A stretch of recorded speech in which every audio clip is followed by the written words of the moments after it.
Teman-temanku Shalom, berjumpa lagi dalam YouTube channel Tanya Aja Pasti Ku Jawab. Berikut ini kita akan menyaksikan sebuah diskusi agama antara apologet Kristen yang diwakili oleh Joseph bersama dengan Muslim, di mana Muslim menyatakan bahwa sesungguhnya Tuhan itu sama dan mengajarkan akan hal-hal yang baik, serta manusia sesungguhnya berasal dari Tuhan yang sama. Seperti apa jalannya diskusi? Saksikan video ini dari awal sampai habis dan semoga memberikan pencerahan ya.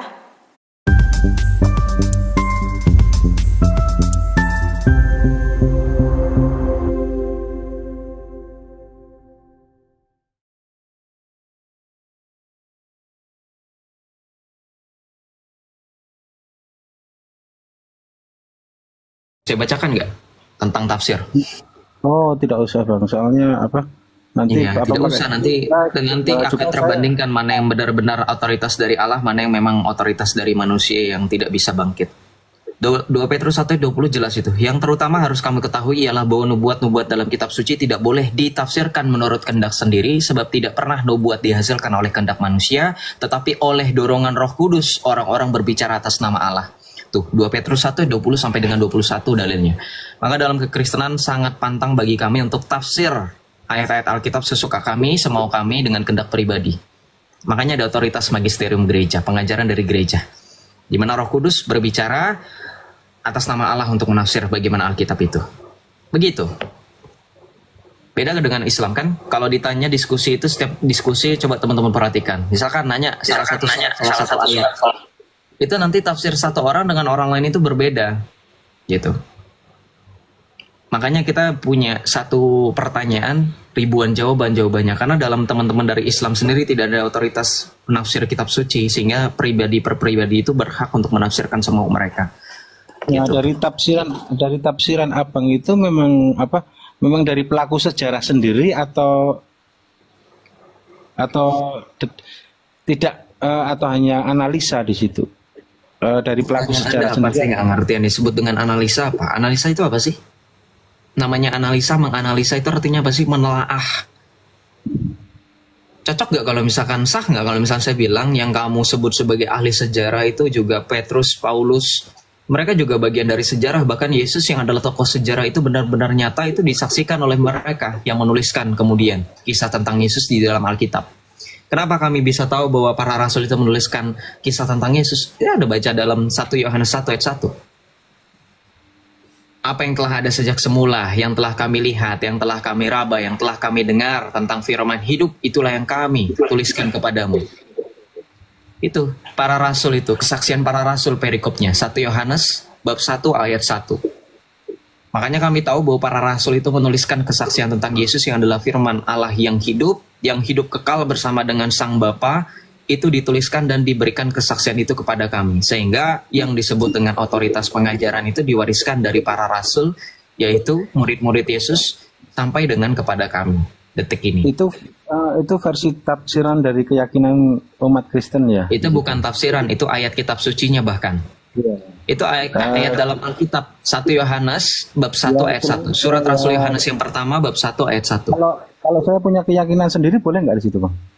Ya boleh-boleh aja, karena kan Anda bukan Kristen, Anda tidak punya otoritas dan Anda di luar otoritas. Berarti kita nggak akan ketemu di situ. Ya, memang malaikat yang jatuh sudah tidak akan pernah bisa bersatu lagi dengan kerajaan Allah, betul. Makanya tafsirannya nggak bisa nyatu, pemahamannya juga nggak bisa nyatu. Karena malaikat yang jatuh ini ingin menyamakan dirinya dengan Allah. Yang dimaksud malaikat yang jatuh itu yang bagaimana itu, Bang? Yang memberontak dan membangkang terhadap Allah, sehingga keselamatan yang telah diberikan oleh Allah ia putar balikan, sehingga dia meyakini bahwa keselamatan itu melalui jalannya sendiri. Tapi yakin kalau misalnya keselamatan itu ada pada diri Yesus di situ. Iya, Matius 16 ayat 18 sampai dengan 19.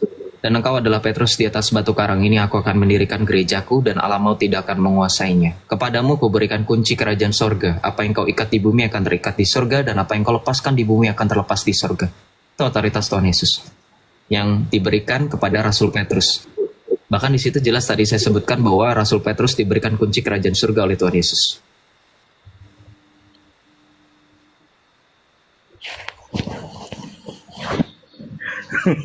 Ya, ya itu sih sah-sah aja kalau abang berpendapat kayak gitu ya. Oh, saya nggak cuma berpendapat. Sekarang kalau misal Iya. Anda boleh bukti, gereja Katolik itu didirikan di atas Rasul Petrus. Sekarang pertanyaan saya, kamu pernah lihat kan gereja Katolik di Vatikan sana? Pernah nggak satu hari pun gereja Katolik itu jatuh ke tangan Muslim? Seperti Konstantinopel, seperti Alexandria, seperti Mesir. Ya, Alexandria itu Mesir. Seperti Yerusalem. Enggak. Satu-satunya pentarki Kristen, gereja mula-mula yang tidak jatuh itu adalah Roma.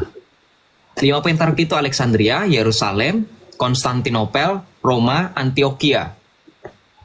Antioquia, Konstantinopel ini di Turki. Turki sekarang jatuh ke tangan siapa? Ya, itu Hagia Sophia jawabannya. Alexandria, kenapa? Yerusalem itu jatuh ke tangan siapa? Hanya Roma yang bertahan, tidak tersentuh baik dari kaum Yahudi ataupun kaum Islam, Saracen. Itu Tapi bukan dengar-dengar pendapat, itu memang sejarah itu fakta. pusatnya bukan di Roma ya bang, di Israel ya. Tadi saya sudah sebutkan loh 5 pentarki gereja mula-mula. Gereja mula-mula itu di Roma, Yerusalem, Antioquia, Konstantinopel, dan Alexandria. Rasul Petrus dan Rasul Paulus itu martir di kota Roma. Makanya di Alkitab ada surat Rasul Paulus kepada jemaat di Roma. Sejak kapan Roma tidak masuk dalam pusat kekristenan? Wong Rasul Paulus saja bersurat kepada jemaat di Roma kok. Rasul Petrus dan Rasul Paulus meninggalnya martirnya di Roma kok. Gimana sih? Tapi kalau saya punya Rasul sendiri nggak apa-apa kan bang, Rasul Muhammad gitu, boleh ya? Nggak, terserah. Matius 7 ayat 15 jawabannya. Iya. Memang sudah dibuatkan oleh Alkitab bahwa Muhammad itu dan yang lainnya itu akan muncul karena ada di dalam Matius 7 ayat 15. Gitu aja bang, terima kasih ya. Ya itu aja lah. Ya, Bagimu terima kasih. Bagiku juga agamaku bang ya. Ya, Assalamualaikum. terima kasih. Ya, waalaikumsalam. Ya. Iya, kalau kamu bilang Muhammad itu nabimu ya terserah karena di dalam Alkitab memang sudah dinubuatkan kan Matius 7 ayat 15 itu. Terima atau terima, tidak suka atau tidak suka, sudah tertulis ayatnya. Kita lanjut ya. Yesus sama dengan Allah sama dengan bule. Kenapa Tuhan nggak seperti orang Afrika, Cina, dan India? Kenapa Tuhanmu itu orang Mekah? Kenapa Tuhanmu orang Arab? Kenapa? Kenapa nggak dia orang Indonesia? Kenapa nabimu itu nggak pakai bahasa Indonesia? Kenapa harus pakai bahasa Arab? Isa Rayadi, kau bilang Tuhanku bule, Tuhanmu juga bule. Saya sudah sering bilang loh sama orang-orang Islam, kemohon buktikan kalian umat yang cerdas. Kalian bilang Tuhan saya bule, Tuhanmu juga bule. Frasa bule itu digunakan oleh orang Indonesia untuk merujuk kepada warga negara asing di luar dari bangsa kita. Kocak.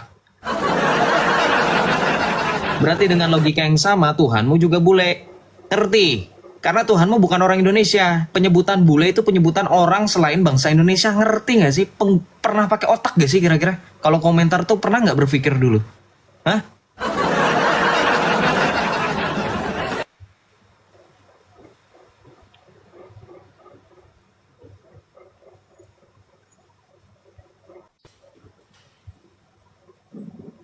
Kita lanjut ya.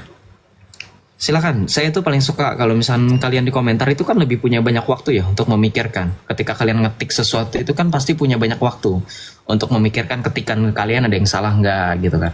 Kalau ngomong oke lah, mungkin agak tricky ya. Kalau ngomong itu kan kita harus, apalagi kalau sudah naik mungkin ada yang grogi gitu kan. Jadi ada yang ceplas-ceplos gitu. Kalau ngetik itu kan pasti punya banyak waktu lah untuk memikirkan ketikan. Masa nggak punya otak juga sih, nggak dipakai juga sih ketika ngetik gitu. Kita lanjut ya. Salve bro, salve Om Anton. Shalom. Oke bang, selamat sore bang. Iya Pak Reza, selamat sore. Sehat bang? Puji Tuhan, haleluya, sehat. Alhamdulillah Yesuan masih saya sehat. Ana bi khair. Saya nggak mau apa ini bang. Saya cuman ini, saya bertanya-tanya loh. Itu, tapi abang jangan tersinggung ya. Saya bertanya sama abang ini ya. Abang jangan tersinggung ya. Saya mau bertanya ini. Itu kumis dan janggut abang itu asli apa palsu bang? Asli. Yang palsu adalah kalau misalnya saya mengaku sebagai nabi berarti itu palsu. Bukan. Saya mau tanya ini jujur loh bang. Saya bukan mau ngeledek apa cumana. Itu asli Saya apa? sudah memberikan jawaban. Saya sudah memberikan jawaban dan ini jawaban saya. Jawaban saya adalah asli. Oke, terima kasih. Mantap bang. Ya. Terima kasih ya. Ada lagi? Jadi kalau saya bertanya cuman itu aja. Tapi kalau abang bertanya sama saya ya boleh juga bertanya abang sama saya. Memang Pak Reza ini Islam atau Kristen? Saya Islam bang, Islam. Oh ya udah, saya nggak perlu banyak tanya dengan Islam ya, karena kalian lagi banyak problem termasuk Ratu Entok, diurus saja itu teman kalian ya. Terima kasih, Tuhan berkati, shalom, diurus saja ya. Komang Dharma, kamu mau diskusi nggak sama saya? Oh nggak berani ya, nggak berani di invite juga. Komang, saya tunggu kamu naik ya, karena kamu nggak bisa di invite. Apakah Rasul Paulus dilahirkan? Ya, dilahirkan. Rasul Paulus bukanlah batu yang ada di daerah timur tengah sana yang kalian cium-cium dan kalian usap-usap. Kalau batu itu nggak pernah dilahirkan, batu itu turun dari langit, jatuh, meteor. Rasul Paulus bukanlah batu. Rasul Paulus adalah manusia seperti kita, makanya dia dilahirkan. Kita lanjut ya. Oh, saya nggak peduli mau dia siapa. Kalau misalkan memang hanya bertanya seperti itu ya sudah. Siapa ibunya? Apakah kita harus tahu tentang Rasul Paulus, ibu dan ayahnya? Banyak tokoh dalam Alkitab yang kita tidak tahu silsilahnya secara jelas. Apakah itu mempengaruhi keselamatan kita? Tidak. Semangat ya Islam. Cari remis yang lebih bagus lagi dan lebih elegan, Ashley. Atau kamu mau naik diskusi sama saya, silakan. Karpet motor. Siapa tahu ini juga ajang untuk endorse dalam tanda kutip ya. Supaya ada orang-orang yang tertarik dengan kamu punya produk. Silsilah antara Paulus maupun Petrus, mau siapa, itu tidak mempengaruhi keselamatan. Apakah teman-teman semua ada yang tahu di sini nama ibunya dan ayahnya Petrus? Apakah teman-teman di sini tahu siapa nama ibu dan ayahnya Yudas Iskariot? Apakah ada di sini teman-teman tahu siapa nama ibu dan ayah dari Thomas yang disebut Didimus? Enggak kan? Mengaruhi keselamatan kita enggak? Kira-kira? Enggak. Ya, jadi Islam cari remis yang bagus. Yang lebih penting. Jangan yang enggak penting. Ya, karena itu tidak mempengaruhi keselamatan. Oke? Jori Raka, saya perhatikan dari tadi komentarmu itu membahas sesuatu yang berhubungan dengan cinta sesama jenis. Agak aneh kalau misalkan kamu menyebut diri kamu adalah orang yang disebut dengan heteroseksual, tapi pembicaraanmu itu mengarah kepada hal-hal yang berbau sesama jenis. Apakah kamu secara tidak langsung kamu tertarik? Ada loh yang disebut dengan diskrit. Teman saya itu nyusun skripsi itu membahas tentang orientasi seksual bagi orang-orang yang dalam tanda kutip diskrit. Nah, mungkin kamu bagian dari situ ya. Nanti saya hubungi teman saya, siapa tahu kamu bisa jadikan bahan penelitian ya, skripsi dia. Kamu malu-malu kucing kan? Iya, semangat ya Islam. Banyak kalian punya problematika itu. Kita lanjut ya. Kamu tidak tahu itu Ratu Entok nggak jantan bodoh. Oh, jangan bodoh-bodohkan saya. Saya bukan orang yang mengaku sebagai nabi yang baru keluar dari gua kemudian mengaku sebagai nabi. Saya tidak seperti itu. Jadi jangan memuji saya dengan sebutan itu ya. Lebih pantas junjunganmu dulu disebut itu. Karena memang itu junjunganmu pantas disebut itu. Saya nggak peduli mau Ratu Entok jantan atau tidak, itu bukan urusan saya. Kok urusan kalian? Kan saya sudah bilang itu urusan kalian. Gak usah limpahin ke Joseph, jangan usah limpahin ke Oten. Ngapain? Kamu punya produk sendiri kok. Saudara seikhwan kamu, ya. Ikhwanul muslimin kan, ukhuwah kalian itu harus dijaga. Itu urusan saudara kalian, ngapain dilimpahin ke saya? Nggak ngerti. Sudah aku bilang berkali-kali, kau jangan ngetik pakai palakmu yang sudah sering dibentur-benturkan ke tanah ya. Jadi nggak ngotak kau kalau typing itu nggak jelas. Ya, jangan usah typing, tap aja kau, tap pakai palakmu yang sering terbentur-bentur itu ya. Lanjut ya.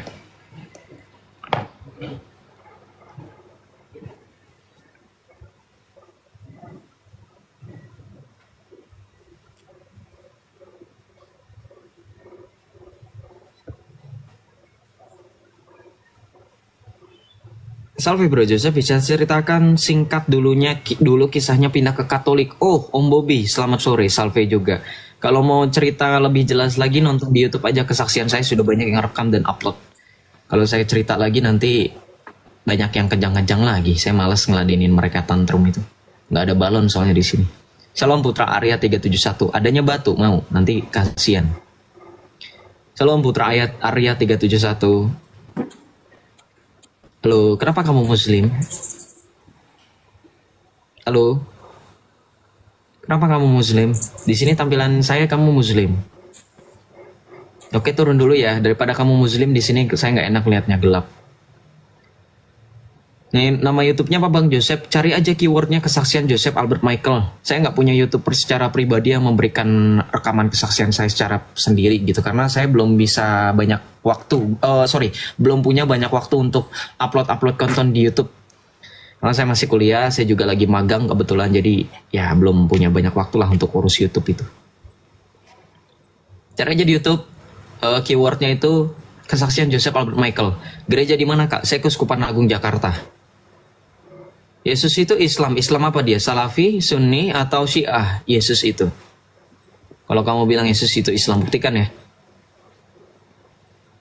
Kita lanjut ya teman-teman ya. Coba teman-teman yang Islam itu lebih agak menghargai orang-orang yang sudah ngantri ya, kasihan soalnya. Shalom Ngaiwa. Selamat sore. Ya, Waalaikumsalam. Iya. Silakan.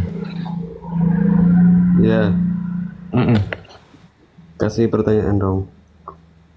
Hah? Apa-apa? Sorry, suaranya agak lebih jelas lagi. Saya mau tanya. Lebih jelas lagi suaranya Kun Anawa Anta. Silakan. Saya mau tanya. Ya, nanya apa? Yesus mati nggak? 1 Petrus 3:18 sampai dengan 19 dalilnya. Kalau ditanya mati apa enggak. Coba baca. Sebab juga Kristus telah mati sekali untuk dosa kita, ia yang benar untuk orang-orang yang tidak benar, supaya ia membawa kita kepada Allah, ia yang telah dibunuh dalam keadaannya sebagai manusia. Oke. Nah. Riwayat Yesus itu dibaptis. Kenapa Yesus dibaptis? Kenapa? Iya. Kenapa Yesus bisa dibaptis? Berarti karena dia untuk mengajarkan kita bagaimana baptisan itu. Yohanes juga bertanya kok, bukankah aku yang seharusnya kau baptis? Kan kata Yohanes kayak gitu. Namanya bagi kamu itu dibaptis ya memang kenapa? Bukan ya gini ya Mas. Gini ya logikanya Islam ya. Islam kan sering ngomong kayak gini ya, dengarkan saya. Sebelum kamu membangun premis narasi yang ngaco, saya sudah tahu membaca otak kamu karena saya dulunya Islam. Gini ya. Islam itu kan sering bilang gini teman-teman. Wah Yesus saja disunat, masa kamu nggak disunat? Ya kan? Gitu kan. Jadi logikanya apa yang Yesus lakukan, kita harus lakukan juga. Sekarang kalau Yesus dibaptis, kenapa mereka mempermasalahkan? Coba pertanyaan saya. Kayak gini contoh ya. Nah, coba. Saya sudah membuka, saya sudah memancing ya. Mereka kan sering berpikiran bahwa Yesus disunat, kenapa kamu nggak disunat? Nah, sekarang pertanyaan saya dengan logika yang sama, Yesus dibaptis supaya kami bisa dibaptis. Coba, alasannya apa? Kenapa kamu mempermasalahkan itu? Ya, berarti Yesus sebenarnya bukan yang memiliki agama, bukan Tuhan dong. Dia yang membuat agama. Kata siapa dia bukan memiliki agama dan dia bukan Tuhan? Kata siapa? Lah kenapa dibaptis? Nah, sekarang saya tanya, memang baptisan itu apa? Ya, kayak orang mau masuk ke Kristen, lock out.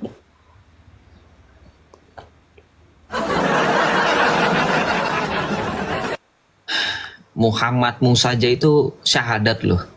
Tuhanmu juga syahadat loh. Hah? Kau punya pemahaman, jangan ngaco. Jangan iya kau harusnya juga mikir itu. Tuhanmu syahadat ngapain? Bersaksi sama siapa lagi kalau dia hanya satu-satunya Tuhan? Muhammadmu ngapain dia bersaksi lagi kalau ini memang dia adalah Muhammad utusan Allah? Ngapain dia bersaksi? Bersaksi tentang dirinya sendiri. Buat apa? Nggak nyambung kan? Saya kasih tahu ya. Simpelnya bukan karena untuk lock out apalah kamu itu kan, pemahaman kamu kan berarti kelihatan banget ya kekanak-kanakan gitu, nggak memahami esensi baptisan. Baptisan itu dalam bahasa Yunaninya itu adalah baptizo, artinya selam, dicelup.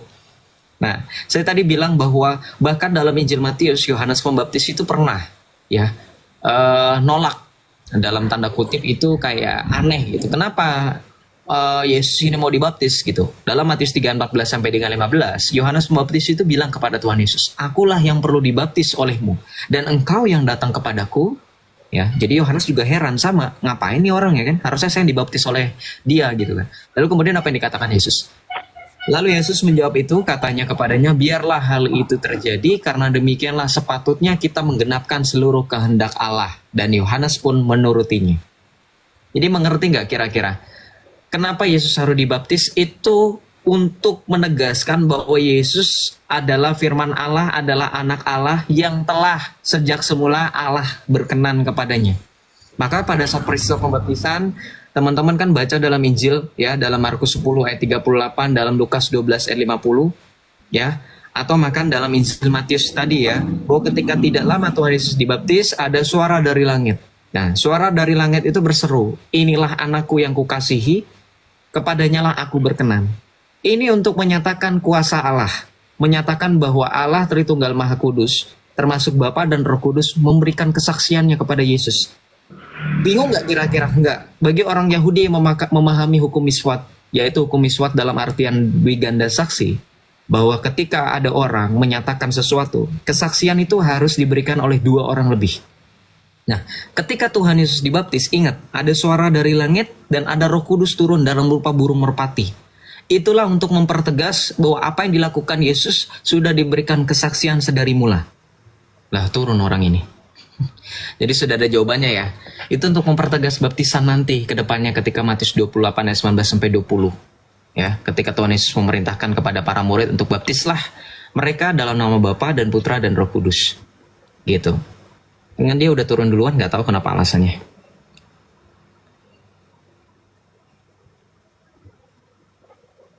Karena di dalam mereka itu nggak ada istilah dwiganda saksi. Kesaksian mereka itu hanya berupa benda mati seperti pohon gitu ya. Jadi jangan sampai memahami baptisan Yesus itu baru diangkat sebagai putra Allah ya, itu namanya ajaran sesat adopsionisme. Gitu. Makanya saya tadi menggunakan narasi bahwa itu bukti bahwa sedari mula Allah berkenan kepada Yesus yang adalah putranya yang tunggal gitu.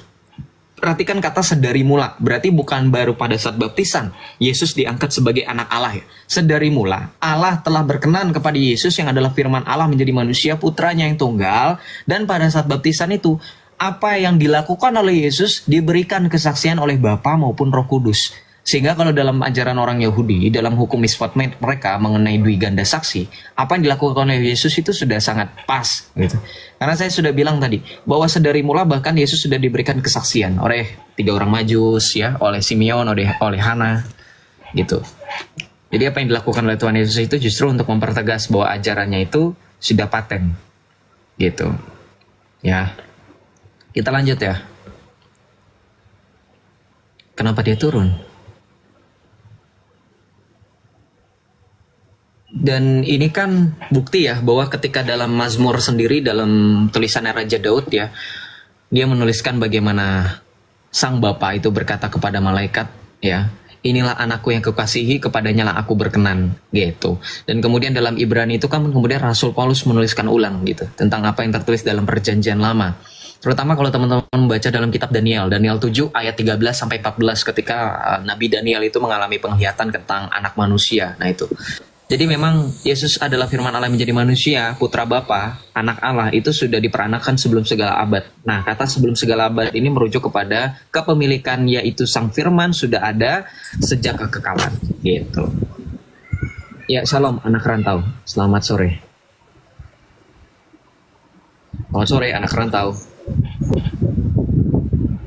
Halo, ada suara anak rantau. Anak rantau, selamat sore. Saya turunin ya kalau nggak ada suara ya. Oke. Gue nggak melajari Bible, jadi malas mau berdebat. Meski di pondok garis keras 5 tahun. Oh ya, Abdullah Ibrahim, masa sih? Bohong kali. Nggak percaya saya. Sementara Al-Quran surah Al-Ikhlas bilaik, saya tidak membahas tentang kitabmu yang katanya suci itu. Tidak peduli.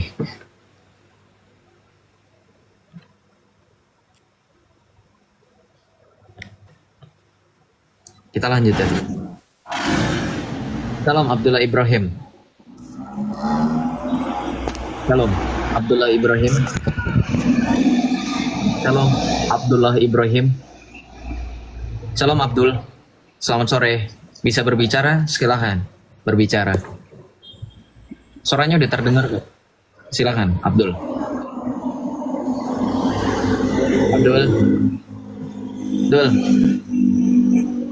Abdul. Abdul ini di bawah mau berdebat tapi nggak ini. Shalom Namul Haq. Sore bang. Ya sore, silakan. Kristen ya? Iya. Oh, pakai sorban soalnya. Identik dengan Islam itu Ini sorban. bukan sorban dan ini tidak ada identik dengan Islam. Kamu aja salah kok namanya. Ini bukan sorban, ini namanya peyeh atau nama lainnya imamah. Kocak Islam. Iya, ciri khasnya apa itu? Ya, ciri khasnya apa? Ciri khas orang Arab, gak cuma orang Islam. Udah pernah belum ke Arab? Gak cuma orang Islam yang pakai. Kocak. Oh, gitu. Iya kan. Kalau sekarang saya tanya, kalau ini ciri khas orang Islam, kenapa kamu salah namanya? Udah jelas-jelas ini bukan sorban. Dan saya tanya, kalau ini ciri khas orang Islam, kamu Islam bukan? Islam lah, 100%. Kamu Bang, punya nggak insya Allah. seperti saya ini? Wadah 1 apa 2 di rumah. Ya silakan open cam. Buat apa, Bang? Ya buktikan kalau emang punya. Iya, buat apa juga. Ya, saya cuma nanyain itu aja. Oh, kalau ini ciri khas Islam, harusnya semua orang Islam pakai ini. Bukan. Sekarang faktanya Enggak, nggak orang semua Arab, pakai. ya udah orang Arab nggak apa-apa. Iya. Bang gini, Bang. Saya ini mau nanya tentang Kristen, Bang. Kalau Abang mendalami Kristen kan. Itu kan Yesus itu kan mati di kayu salib, ya kan? Betul. Terus kenapa Amin. sih agama Kristen itu bersukaria dengan matinya Yesus itu dengan ya terhina lah gitu kan? Bukannya sedih, malah suka dengan matinya itu. Apabila kita mengatakan enggak, Yesus itu enggak disalib, malah marah orang Kristen, Bang. Itu gimana, Bang, maksud pemahamannya, Bang? Saya kurang ngerti itu. Iya, kalau misalnya kita bersuka cita karena yang dikalahkan oleh Yesus di kayu salib itu adalah iblis yang menguasai maut. Maka seperti layaknya iblis yang menyangkali penyaliban Yesus, itulah yang kamu lakukan oleh Muhammad juga kan, menyangkali penyaliban Yesus. Karena iblis memang takut dengan penyaliban. Karena yang dikalahkan oleh Yesus di kayu salib itu adalah kemaut. Ya ada apa dengan kalau Yesus itu matinya nggak disalib, misalnya mati normal gimana, Bang? Itu, Bang. Mati Jadi sakit pertanyaannya atau lompat gimana? pagar ya? Pertanyaannya lompat pagar ya? Nggak bisa. Semua yang sudah terjadi. Nggak bisa kita berandai-andai. Berandai-andai itu kalau sesuatu belum terjadi. Ya Islam. Oh, berarti Kamu keluar dari masjid dulu, jangan rusak kuping saya atau teman-teman saya yang ada di sini. Mereka pakai earphone, pakai headset, pakai alat bantu dengar. Kuping mereka tuh merasa terganggu dengan kamu lagi ada di masjid. Berisik, ya. Jadi jangan berarti andai-andai, enggak. Ya. Apa yang sudah terjadi? Nubuatnya di mana, Bang? Kenapa? Nubuat perkataan itu mati di kayu salib itu di mana? Harus mati di kayu salib itu. Gimana? Nubuat perkataan yang harus mati di kayu salib itu Yesaya di mana? 53. Yesaya 53. Di situ tertulis kok Mesias yang menderita. Bahkan dalam Mazmur 22 juga jelas kok. Aduh, kau sudah dibilang berisik. Kau bisa nggak pergi dari masjid berisik?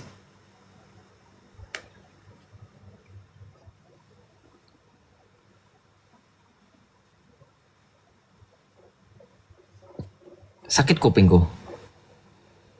Saya turun aja dulu, Bang, ya. Iya bagus. Akhirnya turun dulu aja berisik. Ya.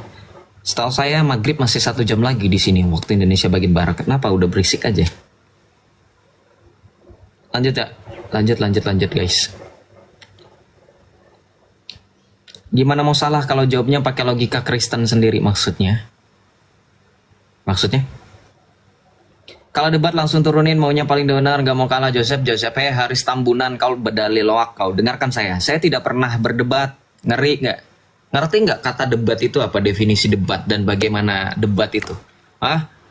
Haris malu-maluin aja lo teman-teman Batak lo loak, dale, ya. Berisik. Ya.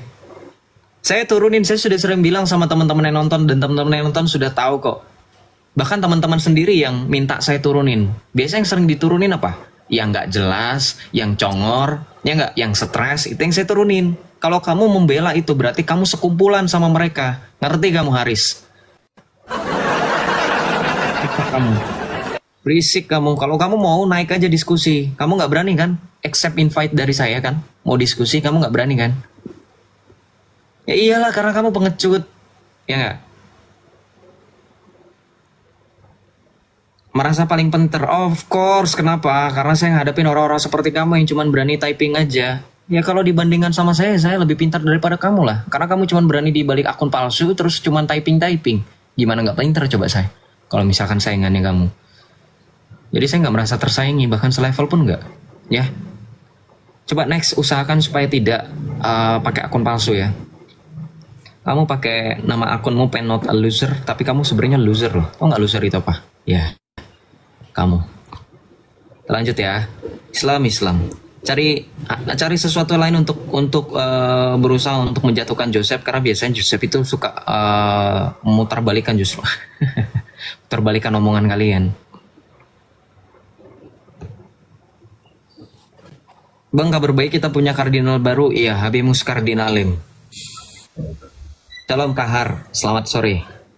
Selamat sore, Assalamualaikum Bang Yosep. Waalaikumsalam.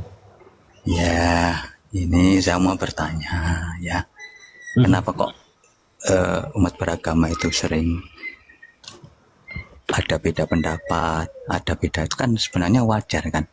Disitulah itulah ciptaan Tuhan. Dari perbedaan itu ciptaan Tuhan, saya kira ya gitu ya. Harusnya saling menghargai antara satu dengan yang lainnya. Kembali kepada kesadaran kita, kesadaran yang murni, artinya kita itu fitrahnya itu kan dari suci sejak lahir kita. Kenapa identitas ini kok sering dimunculkan sehingga kita itu lupa akan masuk kepada fitrah yang suci kita itu.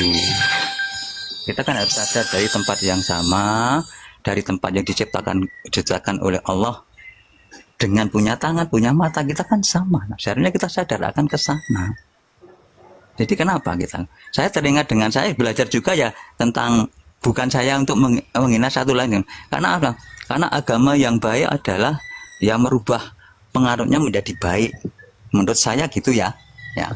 Terus saya teringat dengan itu ya, dengan Yesus itu berjalan di atas air. Tapi saya nggak cuma dengan di atas air. Itu filosofinya gimana itu? Saya terus mendengar lagi ya, oh pendapat saya seperti ini ya.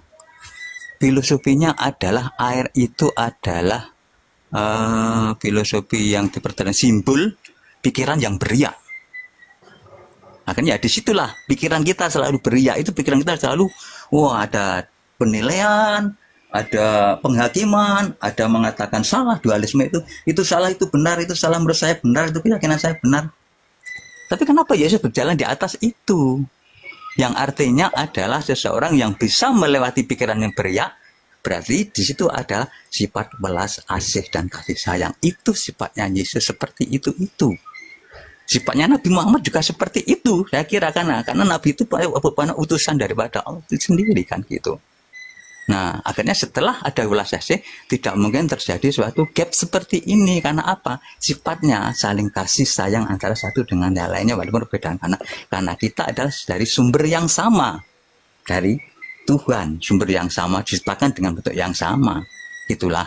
Jadi ketika kita punya hati, kita punya berbuat baik, kita punya sifat yang sama, karena dia ada ya, Tuhan itu ada pada diri kita di tempat yang berbeda, kan gitu. Ya. Jadi kalau aku menyakiti dia sama dengan menyakiti diriku, karena kita dari sumber yang sama kan. Ketika aku ya mau berbuat baik pada dia, sama dengan berbuat baik pada diriku sendiri kan. Makanya berbuat baiklah kamu seperti aku berbuat baik pada diri. Kata Tuhan gitu. Gak pandang siapapun. Makanya di Quran dikatakan bahwa Quran itu sebagai petunjuk bukan untuk orang Islam ya, sebagai manusia. Mungkin di Injil juga ada seperti itu, Bang. Nah, saya kira kembalilah kepada suatu kesadaran bahwa ya, karena kita itu sama manusia diciptakan dari sumber yang sama.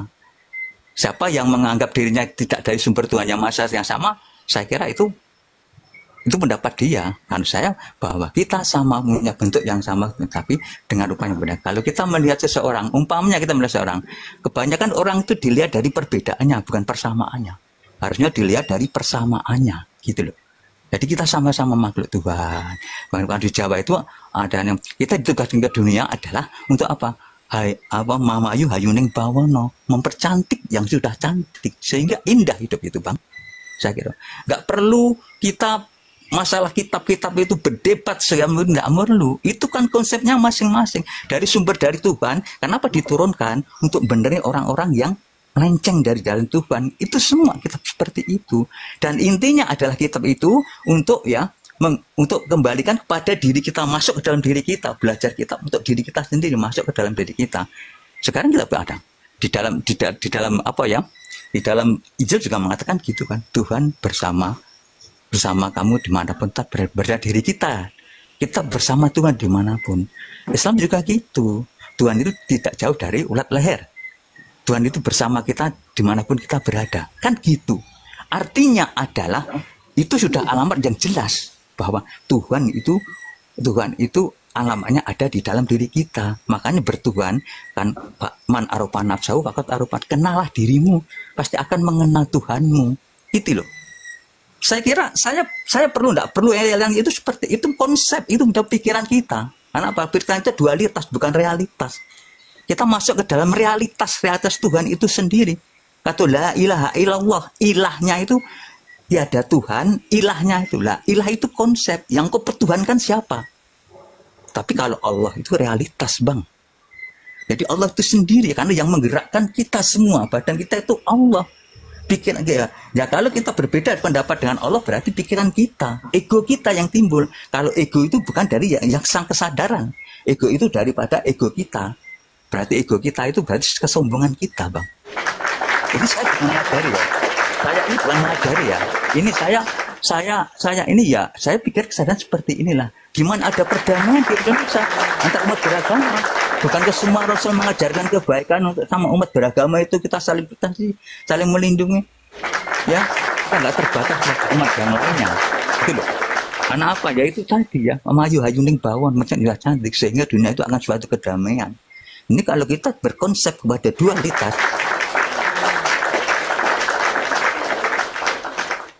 Ya, makasih Pak. Ya, terima kasih atas wejangannya. Jadi saya agak saya juga berhak untuk menyampaikan sisi saya. Pertama, memang silakan. Beda pendapat itu memang Tuhan Yesus sudah bilang dalam Matius 18:7 ya. Tuhan Yesus bilang, celakalah dunia dengan segala penyesatannya. Memang penyesatan ada, tetapi celakalah yang mengadakannya.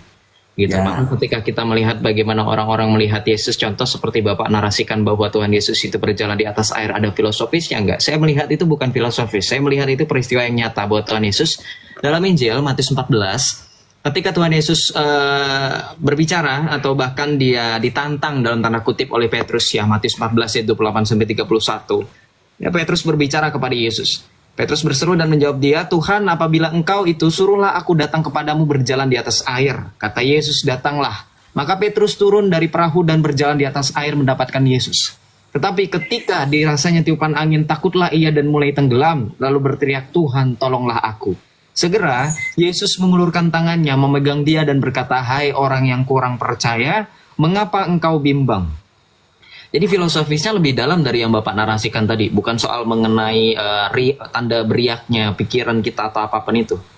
Tuhan Yesus menunjukkan bahwa orang-orang yang tidak percaya tidak pantas untuk berjalan bersama dengan Tuhan Yesus. Makanya Tuhan Yesus selalu saja menegur para rasul dan para murid.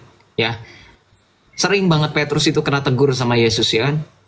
Petrus itu sering kena tegur sama Yesus, nyahlah iblis, ketika Tuhan Yesus berbicara kepada para murid tentang pemberitahuan wafatnya Yesus di kayu salib. Kemudian Petrus menolak. Tuhan Yesus punya nubuatan itu, dibilang semoga hal itu tidak terjadi Tuhan. Kemudian apa yang terjadi oleh Tuhan Yesus? Tuhan Yesus menjawab Petrus, menegur dia dan mengatakan nyahlah iblis. Nah, inilah yang saya tadi mau juga sekalian menjawab bahwa kasih itu tidak perlu mendiamkan sesuatu yang salah. Kalau Anda bilang Tuhan Yesus adalah role model bagi seluruh dunia, ya dan amin. Kasih yang diajarkan oleh Tuhan Yesus adalah kasih yang tegas. Sesuai dengan perkataan Tuhan Yesus kepada Rasul Yohanes dalam penglihatannya di Pulau Patmos. Wahyu 3 ayat 19, kata Tuhan Yesus apa? Barang siapa ku kasihi, ia ku tegur dan ku hajar. Sebab itu relakanlah hatimu dan bertobatlah. Jadi kasih Tuhan Yesus itu bukan kasih yang mendiamkan orang ketika dia salah.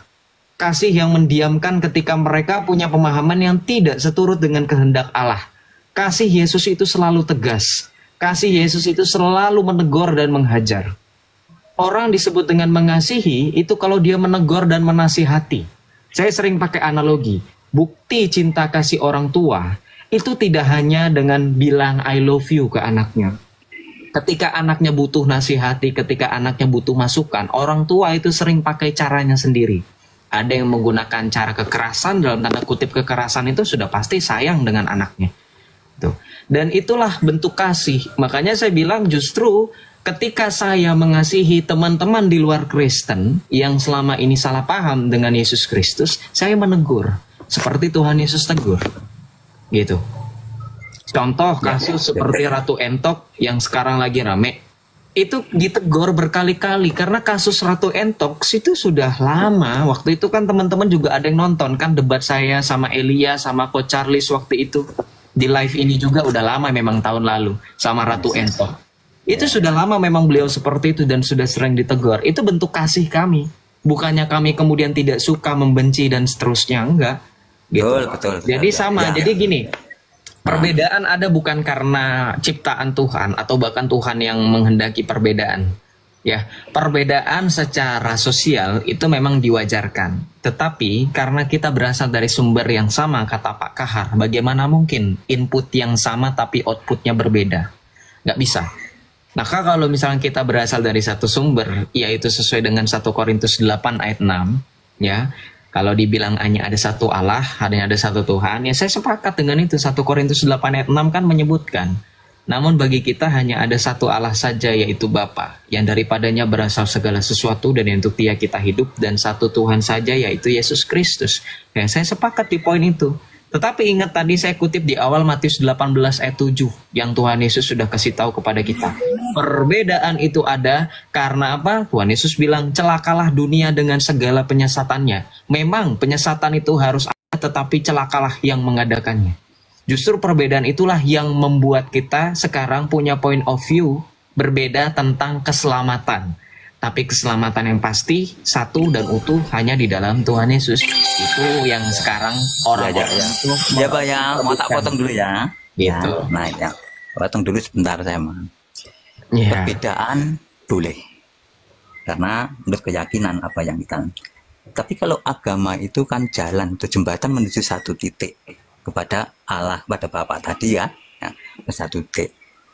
Kita kan punya, ya kita harus selalu menghargai karena apa? Kita punya jalan yang tata cara yang berbeda, tapi dengan satu tujuan. Ini banyak yang setuju, di Muslim juga banyak yang setuju seperti ini.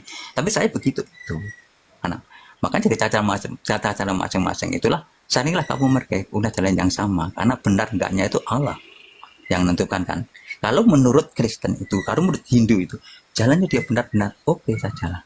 Tapi nanti outputnya, yang penting outputnya kan, bisa enggak ya agama itu merubah seseorang itu menjadi baik, itu sudah masuk. Karena Allah itu cinta suatu kebaikan, Allah Tuhan itu tak kebaikan. Suatu yang didasarkan dengan niat kebaikan pasti akan baik. Satu dengan kebaikan, dengan jalan yang baik, ya bisa merubah. Saya kira juga banyak agama Kristen mengajarkan kebaikan, Islam mengajarkan kebaikan, Hindu mengajarkan kebaikan, kan gitu kan semuanya kan. Nah tentang tadi harus ditegur kesalahan dan kebaikan dan keburukan tadi pasti ada, karena ada memang diciptakan. Kenapa? Memang itu ada karena untuk belajar kita. Karena apa? Di dalam penderitaan kita. Kemana orang itu? Deh Pak turun aja juga, nggak apa-apa lah. Jadi jatuh jadinya Bapak juga. Kelamaan kayaknya berbicara, narasi sinyalnya jadi nggak benar. Gini ya, itu namanya lama-lama kita jatuh kepada relativisme gitu. Ya, kalau seorang itu selalu bilang bahwa Tuhan kita sama, ya saya mengiyakan di poin dimana memang Tuhan itu satu, yaitu Allah Bapa. Kamu terima berarti kamu menyembah Allah yang satu itu, yang Bapa itu. Gak apa-apa. Tapi jangan kamu kemudian simpangkan kepada ajaran yang lain di luar dari ajaran Sang Bapa itu. Gitu. Ya memang selama ini berarti kamu belum menyembah Allah yang benar, Allah yang satu itu, yaitu Bapa gitu.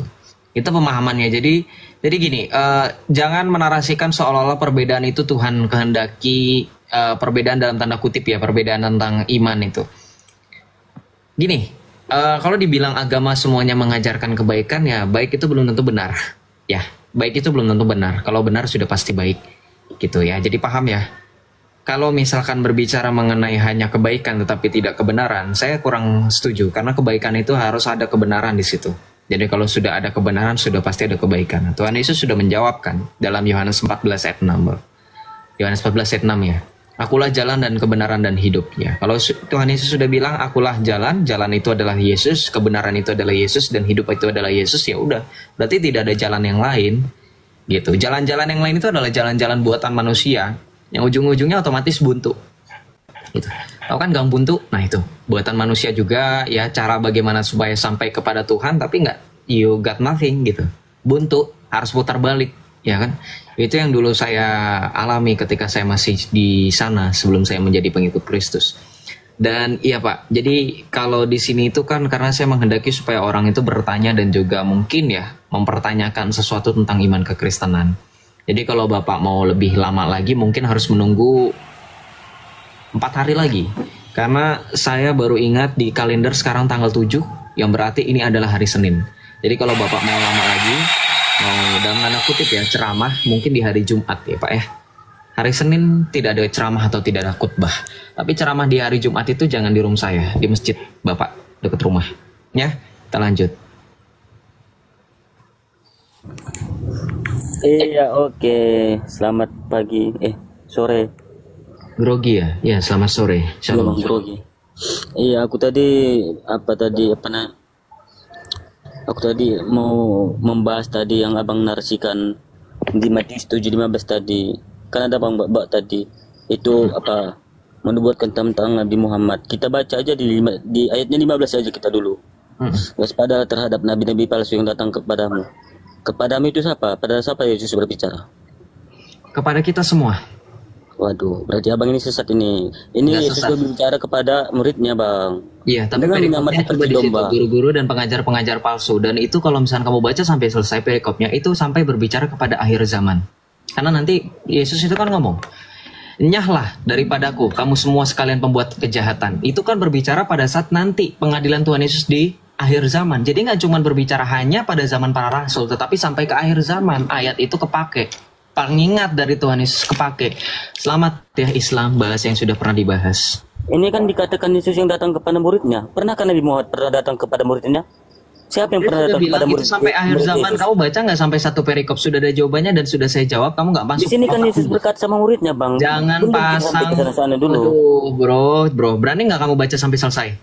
Iya, ini kita bawa ini dulu. Iya, berani nggak baca sampai selesai? Kamu baca di situ, itu sampai akhir zaman. Itu sampai akhir zaman. Maka nanti Yesus bilang, pada akhir zaman nanti, aku akan berterus terang kepada mereka. Ngerti nggak? Itu sampai akhir zaman pengingat itu. Berarti bukan hanya pada zamannya Yesus, pada zamannya murid. Sampai akhir zaman pengingat kepada kita tentang guru-guru palsu dan pengajar-pengajar palsu. Paham? Artinya Anda itu salah. Yang dimaksud Yesus di sini pengajaran yang datang pada murid Yesus itu. Pada awal pengajarannya. Sehingga pada akhir zaman itu, siapa yang memanggil Yesus Tuhan itu diusir sama Yesus. Nah, enak kan? Coba baca yang benar dari Matius 7:21-23. Bukan setiap orang yang menyebut aku Tuhan, Tuhan. Kamu ngerti bahasa Indonesia nggak, Alwi? Bukan setiap orang yang menyebut aku Tuhan, Tuhan akan masuk ke dalam kerajaan surga. Bukan artinya setiap orang. Dia menolak menuhankan dirinya. Goblok Islam. Udah lo jadi Muhammad aja di sana. Mending saya ngomong sama orang gila, ketahuan gak punya otak. Kamu ngaku waras tapi kamu gak punya otak ya. Itu gak bahasa Indonesia yang baik dan benar. Bukan setiap orang yang menyebut aku Tuhan, Tuhan, ya, gak ngerti saya sama otaknya. Kamu tuh dibuat sama siapa sih otakmu itu? Hah? Hasil buatan apa sih? Cetakan pabrik mana sih? Nanti saya laporkan ke BPOM itu. Ya. Barang sudah expired kok dimasukin ke dalam tubuh manusia itu. Hasilnya jadi kamu kan?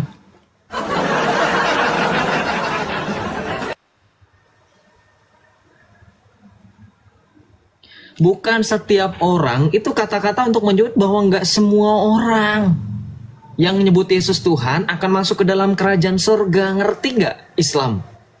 Ada beberapa orang yang karena terpengaruh, karena ini masih satu perikop kan dalam Matius 7:15. Ada beberapa orang yang terpengaruh dengan ajaran dari guru-guru palsu ini, pengajar palsu ini. Gitu loh, paham nggak? Ya. Jadi berseru pun itu untuk menegaskan bahwa nggak semua orang ya yang menganggap Yesus Tuhan itu akan masuk ke dalam kerajaan surga, melainkan dia yang melakukan kehendak Bapakku yang di surga. Ya, kehendak Bapa di surga apa? Kata Tuhan Yesus Matius 25. Ya, berbuat kasih, ya kayak gitulah. Aduh, Islam. Susah. Sudah fokus di Matius 7:15, lari ke Matius 7:21. Sudah selesai kan? Shalom Juragan 99. Selamat sore. Abang tolong mohon bertanya sedikit. Kenapa tadi ada suara ngomong Islam goblok? Enggak, saya bilang dia yang goblok. Enggak, tadi coba kamu Oh putar ya ulang. dibuka, oh ya silakan, ada rekamannya nggak? Jangan cuma fitnah, silakan saya tunggu. Makanya saya bilang sama kamu lagi dengerin live saya. Kamu Saya dengar, kamu tadi satu lagi sebutin Islam saya goblok. nggak bilang Islam goblok, saya bilang kamu goblok. Aduh goblok, saya bilang gitu. Weh, kamu yang menista, kamu yang nyebut Islam goblok barusan. Selamat ya, kamu ditonton 1.100 orang di sini. Saya bilang orang itu goblok loh, saya bilang goblok. Saya cuma bilang kayak gitu loh. Kenapa? Mau nyari-nyari kesalahan ya, ketahuan ya. Ternyata nggak ada kesalahan dalam diri Joseph. Kamu cuma maksa-maksa pendengaran kamu yang kurang itu. Karena kamu sekarang berada di dekat sumber suara yang sekarang itu lagi teriak-teriak kan. Kedengeran barusan soalnya. Ya. Saya nggak serendah kaum kalian seperti Ratu Entok gitu. Saya tahu lah hukum di kita ini seperti apa. Dan saya sebenarnya kalau dibilang masih menghormati kalian lah. Karena saya bilang pribadi dia kok, saya langsung bilang goblok nih orang. Gitu kan. Saya nggak ada bilang Islam goblok. Mana ada buktinya nggak? Nggak ada saya bilang kayak gitu. Kecuali kalau mau ada bukti silakan. Saya tunggu kamu ya. Silakan. Ada rekamannya nggak? Silakan. Atau ada teman-teman yang mau membantu dia, ada rekamannya, saya naikkan nih, nggak apa-apa. Jadi kan ini kesempatan bagi kalian untuk nangkep saya kan? Kan pada ngebat banget kan? Nangkep Joseph. Ya, silakan. Bantu nih si juragan yang udah keluar tuduhannya ini. Ngomong kamu, jangan kamu mute. Nah, takut kan? Malu kan lu? Nah.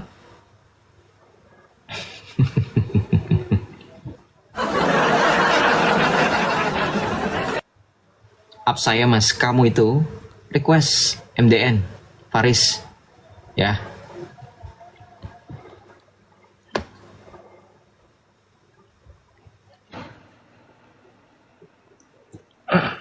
Shalom Faris ya, dari tadi emang bilang apa tadi bilang Islam goblok bang. Oh di mana, ada buktinya nggak? Silakan. Dari tadi pas mau keluar itu satu orang yang dari tadi sebelum juragan. Oh iya, silakan aja dilaporkan kalau bisa. Silakan aja, saya tunggu ya. Rekaman emang nggak ada, Nggak bisa. Ngomong kamu nanti datang ke kantor polisi, kamu mau laporin, Pak, saya mau lapor Pak. Itu ada yang menghina Pak. Oh siapa Joseph? Bilang apa Joseph itu? Bilang Islam goblok, mana buktinya? Oh nggak ada Pak, nggak ada rekaman Pak. Anu apa? Hah? Mana bisa? Kau harusnya mikir Islam. Aduh, gini loh. Kalau memang benar saya ngomong gitu, kau rekam. Nih Joseph nih. Saya kasih tahu ya. Aduh, capek saya ngadepin orang kayak gini. Udah mau ngapain lagi di sini? Kalau memang mau saya bilang seperti itu, ada bukti lah. Silakan. Saya sudah bilang kalau saya tidak serendah kaum kalian. Saya juga punya hati nurani sebenarnya. Saya bilang itu oknum. Saya langsung bilang dianya, si Alwi. Gimana mau ngerekam kalau udah lu ngomong, kocak? Kalau gue tahu udah mau bilang goblok, gue pasti rekam duluan, kocak. Kan lu yang saya bilangnya ke goblok, jadinya ke siapa? Saya bilangnya goblok ke siapa? Ya ke Islam tadi. Kata siapa? Mana buktinya? Tanggung jawab dong. Kamu jangan kayak bocil walaupun kamu bocil ya. Jangan kayak bocil walaupun kamu bocil. Silakan.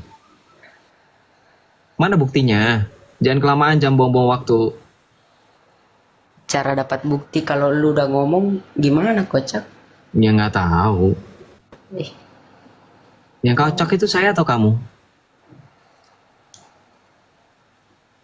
Masa udah bilang goblok? Gimana? Jadi kamu diem aja, kamu turun aja ya. Saya lagi coba ini. Diem. Gak jelas kamu daripada buang-buang waktu.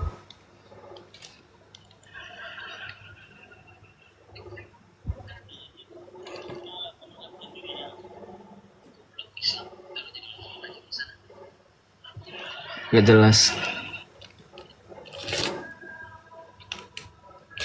Kita lanjut ya. Nanya aja deh. Nanya juga jangan berpolemik ya. Aduh, sorry bang. Tadi itu yang naik, aku yang mau hadapi, yang naik marah-marah tadi itu maunya. Udah turun orangnya juga. Iya. Gak apa-apa bang. Ya. Shalom, shalom, Tuhan berkati.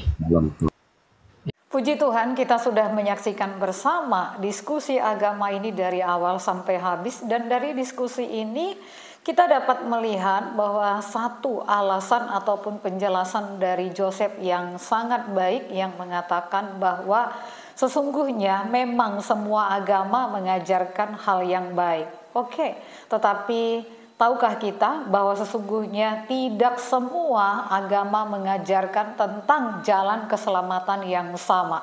Kalaupun saudara-saudara kita yang muslim mengatakan bahwa di dalam agamanya ada keselamatan, silakan.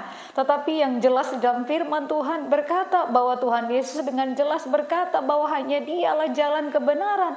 Firman Tuhan di dalam Yohanes 14 ayat 6 berkata, "Akulah," artinya tidak ada yang lain. "Akulah jalan, kebenaran, dan hidup. Tidak ada yang sampai kepada Bapa ataupun kepada Allah, ke sorga, kecuali melalui aku." Jadi teman-temanku, dari pembahasan ini satu hal yang ingin saya tekankan adalah bahwa Tuhan yang nyata-nyata secara jelas dan tegas menyatakan kepada setiap kita, "Akulah jalan kebenaran." Artinya bahwa hanya Yesus jalan kebenaran. Jika ingin mendapatkan kebenaran, jika ingin sampai ke surga, jika ingin berjumpa dengan Allah, maka beradalah di jalan yang benar, yaitu Tuhan Yesus Kristus. Tuhan memberkati.